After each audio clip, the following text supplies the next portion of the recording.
আসসালামু আলাইকুম। আশা করি সকলেই ভালো আছেন। সুপ্রিয় চাকরি প্রত্যাশী ভাই বোনেরা, নতুন একটা নিয়োগ সার্কুলার প্রকাশ করা হয়েছে। একেবারে রিসেন্টলি একটা নিয়োগ সার্কুলার। যেখানে কিন্তু স্বাস্থ্য সহকারী পদ রয়েছে।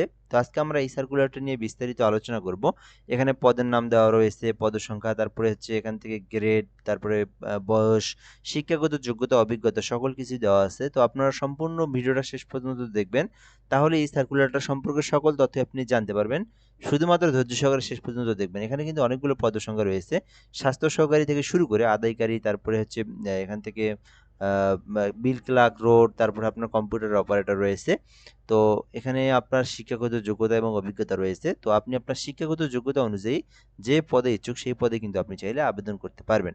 তো আমরা এখান থেকে বলবো এবং আপনারা দেখবেন এবং শুনবেন, দেন বুঝবেন আপনারা। তো স্থানীয় সরকার পল্লী উন্নয়ন ও সমবায় মন্ত্রণালয়ের অধীনে স্থানীয় সরকার বিভাগের পৌরসভার এক শাখার ৯ ডিসেম্বর ২০২৫ খ্রিস্টাব্দের তারিখে স্মারকের প্রেক্ষিতে। তো এই বিষয়গুলো দেওয়া আছে, আমরা এখান থেকে দেখব। মোতাবেক মৃত্যু ও অবসরজনিত বা অন্য কোনো কারণে পদশূন্য হওয়ায় ফেনী পৌরসভার নিম্নবর্ণিত পদে কর্মচারী নিয়োগের নিমিত্তে বাংলাদেশের প্রকৃত স্থায়ী নাগরিকদের নিকট হতে স্বহস্তে লিখিত আবেদনের জন্য আহ্বান করা যাচ্ছে। তো এই বিষয়টা আপনাদেরকে আগে একটু ক্লিয়ার করে দিই, এখানে কি বলা রয়েছে। এইটা হচ্ছে ফেনী পৌরসভার নিয়োগ সার্কুলার। বাংলাদেশের ৬৪ জেলার যে কোনো প্রার্থী আবেদন করতে পারবে। ছেলে মেয়ে উভয় আবেদন করতে পারবে। আবেদন করতে চাইলে অনলাইনের মাধ্যমে আপনাকে তথ্য পূরণ করে আবেদনটা করতে হবে। সরি, অনলাইনে না, এটা হচ্ছে আপনার লিখিত আকারে আপনাকে আবেদনটা করতে হবে। আর নিয়োগের কারণ হচ্ছে, অর্থাৎ এই যে ফেনী পৌরসভায় যারা কর্মরত রয়েছিলেন, যারা মৃত্যুবরণ করেছেন এবং যারা অবসর রয়েছেন, এই মৃত্যু অবসরজনিত, অর্থাৎ যারা মানে রিটার্ন হয়েছেন, তাদের চলে যাওয়ায় যে শূন্যপদ সৃষ্টি হয়েছে, সেই শূন্যপদেই কিন্তু নিয়োগ সার্কুলারটা প্রকাশ করা হয়েছে। তো ১ নম্বরে যে পদের নাম রয়েছে, এটা হচ্ছে নিম্নমান সহকারী কাম কম্পিউটার অপারেটর। এটা হচ্ছে ২টি পদ রয়েছে ১৬ গ্রেডে। তো আবেদন করতে সকল পদেই কিন্তু ৩২ বছর পর্যন্ত আবেদনের সময়সীমা। সরকারের সর্বশেষ নীতিমালা অনুযায়ী সরকারি চাকরির বয়সসীমা হচ্ছে ৩২ বছর পর্যন্ত। তো এখানে শিক্ষাগত যোগ্যতা চাওয়া হয়েছে কম্পিউটার অপারেটর পদে আবেদন করতে যেকোনো উচ্চ মাধ্যমিক, যেকোনো বোর্ড হইতে উচ্চ মাধ্যমিক পাশ করলে আপনি আবেদন করতে পারবেন। তবে কম্পিউটার সম্পর্কে অবশ্যই আপনাকে অভিজ্ঞতা থাকতে হবে, যেখানে বাংলায় ৩০ শব্দ এবং ইংরেজিতে ৪০ শব্দের গতি থাকলে আপনি আবেদন করতে পারবেন। অর্থাৎ এখানে আপনার শিক্ষাগত যোগ্যতা হচ্ছে এইচএসসি এবং অভিজ্ঞতা হচ্ছে কম্পিউটারে টাইপের গতি থাকতে হবে, বাংলায় ৩০, ইংরেজিতে ৪০। তাহলে আপনি নিম্নমান সহকারী কাম কম্পিউটার অপারেটর এটাতে আবেদন করতে পারবেন। ২ নম্বরে ক্যাশিয়ার রয়েছে, একটি পদ রয়েছে। এখানে আপনার ১৪ গ্রেডের। তো আপনি যদি ক্যাশিয়ার পদে আবেদন করতে চান, সেক্ষেত্রে আপনার শিক্ষাগত যোগ্যতা প্রয়োজন স্বীকৃতি বিশ্ববিদ্যালয় হইতে বাণিজ্য বিভাগে স্নাতক ডিগ্রি। তো আপনি এখানে আবেদন করতে অনার্স পাশেও আবেদন করতে পারবেন, আবার আপনি চাইলে ডিগ্রি পাশেও আবেদন করতে পারবেন, ঠিক আছে। এবং এখানে কম্পিউটার সম্পর্কে অভিজ্ঞতা অবশ্যই থাকতে হবে এবং বাস্তব অভিজ্ঞতার কথা বলা রয়েছে। কেশিয়ার অর্থাৎ এখানে আপনার যে বিষয়টা বাণিজ্য শাখা থেকে কিন্তু অনার্স ডিগ্রি থাকতে হবে। অবশ্যই এই পদেও কিন্তু অবশ্যই কম্পিউটার সম্পর্কে দক্ষতা থাকতে হবে, যদিও এখানে কম্পিউটারের কথা উল্লেখ করা নাই। আর অবশ্যই আপনাকে হিসাবপাতি সম্পর্কে অভিজ্ঞতার কথা বলা হয়েছে। স্বাস্থ্য সহকারী পদ রয়েছে, যেখানে ১৬ গ্রেডের। তো এখানে ৩২ বছর পর্যন্ত আবেদন করতে পারবেন। আবেদন করতে শিক্ষাগত যোগ্যতা চাওয়া হয়েছে শুধুমাত্র এইচএসসি পাস। শিক্ষাগত যোগ্যতা যেকোনো স্বীকৃত বোর্ড হইতে এইচএসসি পাস করলে আপনি আবেদন করতে পারবেন। সেটা হচ্ছে অবশ্যই বিজ্ঞান বিভাগ থাকতে হবে এবং অবশ্যই জীববিজ্ঞান থাকতে হবে। তো যারা সায়েন্স নিয়ে লেখাপড়া করছেন, এইচএসসি পাস করছেন, তো তারাই কিন্তু আবেদন করতে পারবেন এবং অবশ্যই বায়োলজি থাকতে হবে সাবজেক্ট। তাহলে আপনি স্বাস্থ্য সহকারী পদটিতে আবেদন করতে পারবেন। এছাড়াও আদায়কারী রয়েছে। তো আদায়কারী পদে আবেদন করতে উচ্চ মাধ্যমিক পাস থাকতে হবে, তাহলে আপনি আদায়কারীতে আবেদন করতে পারবেন। বিল ক্লার্ক পদে আবেদন করতে পারেন। এখানে আবেদনের জন্য শুধুমাত্র উচ্চ মাধ্যমিক থাকলে আপনি বিল ক্লার্ক পদে আবেদন করতে পারবেন। রোড রোলার চালকে আপনি আবেদন করতে পারেন। ৮ম শ্রেণী পাস করলে আপনি রোড রোলার চালক পদে আবেদন করতে পারেন। এছাড়াও ট্রাক ড্রাইভার রয়েছে, যেখানে আপনার ১৫টি পদ রয়েছে, যেখানে আপনার ১৫ গ্রেডের ট্রাক ড্রাইভার ২টি পদ রয়েছে। শুধুমাত্র ৮ম শ্রেণী এবং ৩ বছরের অভিজ্ঞতা থাকতে হবে। তো এখানে যদিও এগুলো অভিজ্ঞতা অনেক বেশি লেখা থাকে।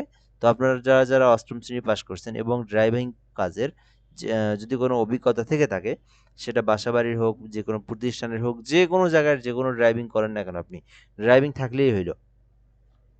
ড্রাইভিংয়ের অভিজ্ঞতা থাকলেই হলো, ঠিক আছে। সো এরপর ৮ নম্বরে বৈদ্যুতিক মিস্ত্রি রয়েছে, যেখানে আপনার ১৬ গ্রেড। তো এইটাতে আবেদন করতে শুধুমাত্র এসএসসি পাস করলে আবেদন করতে পারবেন। এছাড়াও ৯ নম্বরে সুপারভাইজার রয়েছে, যেখানে আপনার ১৬ গ্রেডে ২টি পদ রয়েছে। এইচএসসি পাস করলে আপনারা আবেদন করতে পারবেন। এরপরে এখানে পাম্প চালক রয়েছে, যেখানে আপনার ১৬ গ্রেডের। তো এই পাম্প চালক পদে আবেদন করতে শুধু অষ্টম শ্রেণী পাশে আবেদন করতে পারবেন।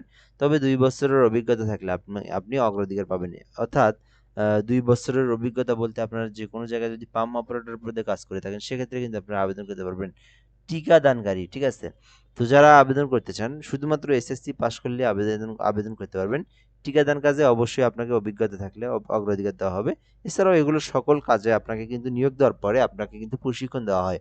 তো টিকাদানকারী পদে আবেদন করতে শুধুমাত্র এসএসসি পাস থাকলে আবেদন করতে পারবেন। ডুপ্লিকেটিং ফটোকপি মেশিন অপারেটর একটি পদ রয়েছে। শুধুমাত্র দশম শ্রেণী অর্থাৎ দশম শ্রেণী পাস থাকলে আপনারা আবেদন করতে পারবেন। এছাড়া অফিস সহায়ক রয়েছে। অষ্টম শ্রেণী পাশে কিন্তু আপনি অফিস সহায়ক পদে আবেদন করতে পারবেন। এখানে 3টি পদ রয়েছে 20তম গ্রেডের। তো অনেক বড় একটা নিয়োগ সার্কুলার। তো আপনি আপনার শিক্ষাগত যোগ্যতা অনুযায়ী যে পদে ইচ্ছুক সেই পদে কিন্তু আপনি চাইলে আবেদন করতে পারেন।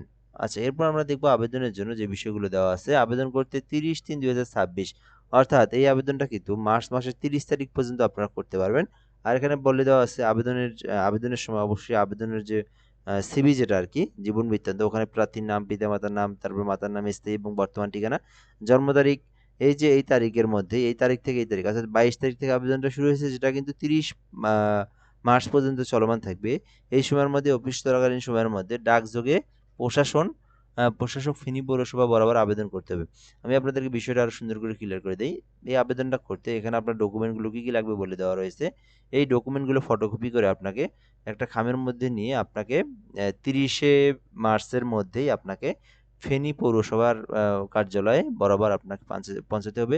সেটা ডাক যোগাযোগের মাধ্যমে হোক, কুরিয়ারের মাধ্যমে হোক অথবা আপনি সরাসরি গিয়ে হোক, যেকোনোভাবে হোক আপনি দিতে পারেন। তবে এখানে বলা রয়েছে সরাসরি আবেদন গ্রহণ করা হবে না। বাট আপনি কারো মাধ্যমে এইটা আপনি এই আবেদনের যে ফাইল কপিটা এটা আপনি পাঠাতে পারেন। আবেদনকারীকে অভিজ্ঞতার সনদপত্র এবং শিক্ষাগত যোগ্যতার মূল সাময়িক সনদপত্রের ফটোকপি 1ম শ্রেণীর গেজেটের কর্মকর্তা কর্তৃক সত্যায়িত করতে হবে। তো যারা আবেদন করতে চান, আবেদন করতে আপনার ফটোকপিগুলো এডুকেশনাল কোয়ালিফিকেশনের ফটোকপিগুলো 1ম শ্রেণীর গেজেটের কর্মকর্তা দ্বারা সত্যায়িত করে নিতে হবে। সদ্য তোলা 4 কপি পাসপোর্ট সাইজের ছবি লাগবে এবং এখানেও কিন্তু 1ম শ্রেণীর গেজেটের কর্মকর্তা কর্তৃক সত্যায়িত লাগবে। তাহলে আপনি আবেদন করতে পারবেন। এছাড়াও এখানে নাগরিকত্ব সনদ এটাও কিন্তু আপনার সত্যায়িত করে নিতে হবে। আবেদনপত্রের সাথে প্রশাসক ফেনী পৌরসভার অনুকূলে যেকোনো তফসিল ব্যাংক হতে 1 হতে 10 নং কর্মীকের মধ্যে 300 টাকা এবং 11 হতে 13 নম্বর কর্মীকের মধ্যে 200 টাকা আপনাকে অফারেরযোগ্য ব্যাংক ড্রাফট করতে হবে। তো এই বিষয়টা আপনারা কিভাবে করবেন এটাও আমি আপনাদেরকে বলে দিই। আপনারা যেকোনো বাংলাদেশের যেকোনো বাংলাদেশ ব্যাংকের আওতাধীন যে ব্যাংকগুলো রয়েছে যেমন সোনালী ব্যাংক, রূপালী ব্যাংক, জনতা ব্যাংক, পূবালী ব্যাংক, অগ্রণী ব্যাংক, তারপরে কৃষি ব্যাংক, রাজশাহী কৃষি উন্নয়ন ব্যাংক, এরকম যে মানে প্রায় যতগুলো ব্যাংক রয়েছে যেকোনো ব্যাংকে যাবেন, তবে অবশ্যই বাংলাদেশ ব্যাংকের আওতাধীন সরকারি ব্যাংকে যেতে হবে। এই ব্যাংকগুলোতে যেয়ে আপনি ফেনী জেলা প্রশাসক বরাবর আপনাকে আপনি যদি ১০ এর মধ্যে ১ হতে ১০ এর মধ্যে আবেদন করেন ৩০০ এবং ১১ এবং ১৩ এর মধ্যে আবেদন করলে ২০০ টাকা আপনাকে যে পদে আবেদন করবেন ওই পদের অনুকূলে একটা চেক নেবেন, ঠিক আছে? ব্যাংক ড্রাফট পে অর্ডার বলা হয়। ওই চেকটা আপনাকে এই কাগজপত্রের সঙ্গে এড করে আপনাকে পাঠাতে হবে।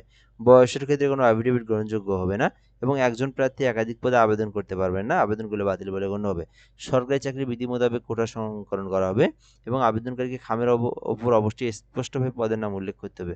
অসম্পূর্ণ ত্রুটিপূর্ণ আবেদন বা স্বাক্ষরবিহীন আবেদন বাতিল বলে গণ্য হবে এবং প্রার্থীকে লিখিত এবং মৌখিক পরীক্ষার জন্য যাওয়া আসার জন্য কোনো টিএডিও দেওয়া হবে না। এরপরে বলা আছে যে আবেদনকারীকে পূর্ণ ঠিকানা যে ঠিকানায় ইন্টারভিউ কার্ড পেতে চান সম্বলিত ৬ টাকার ডাক টিকিট যোগাযোগ ফেরত, অর্থাৎ আপনি যদি উত্তীর্ণ হন আপনি কিন্তু যে অ্যাপয়েন্টমেন্ট লেটার যেটা সেটা কিন্তু আপনাকে পাঠাবে যে ঠিকানায়, সেই ঠিকানাটা ভালোভাবে আপনি স্পষ্ট করে লিখবেন এবং ওই ঠিকানা অনুযায়ী আপনাকে কিন্তু ওই জন্য আপনাকে কিন্তু ৬ টাকার ডাক টিকিট সহ ওই খামের উপরে আপনাকে ওখানে দিয়ে দিবেন, ঠিক আছে? সরকারি আধা সরকারি স্বায়ত্তশাসিত প্রতিষ্ঠানে যারা কর্মরত রয়েছেন তারা যদি কেউ আবেদন করতে চান তাহলে যেখানে কর্মরত রয়েছেন সেই প্রতিষ্ঠানের অনুমতি নিয়ে আপনাকে এখানে আবেদন করতে হবে। নিয়োগ সংক্রান্ত সকল বিষয় নিয়োগকারী কর্তৃপক্ষ সিদ্ধান্তই চূড়ান্ত বলে গণ্য হবে। তো বুঝতে পারতেছেন এই সার্কুলার সম্পর্কে সকল তথ্য। মোহাম্মদ নবী নেওয়াজ, প্রশাসক, ফেনী পৌরসভা, ফেনী। তো যারা আবেদন করতে চান বাংলাদেশের যেকোনো জেলার যেকোনো প্রার্থী চাইলেই কিন্তু আপনারা এই সার্কুলারে আবেদন করতে পারেন। তো এ পর্যন্তই। সার্কুলার নিয়ে কোনো কিছু জানার থাকলে কমেন্ট করে আপনি জানাতে পারেন। ইনশাআল্লাহ আমরা আমাদের সময় মতো জানিয়ে দেওয়ার চেষ্টা করব এবং সামনের যে সার্কুলারগুলো আসবে সবার আগে আপনি এই চ্যানেলে পেয়ে যাবেন। অবশ্যই সাবস্ক্রাইব করে রাখবেন। ফেসবুক পেজের লিংক কমেন্ট বক্সে দেওয়া আছে, ফলো দিয়ে রাখবেন। আসসালামু আলাইকুম।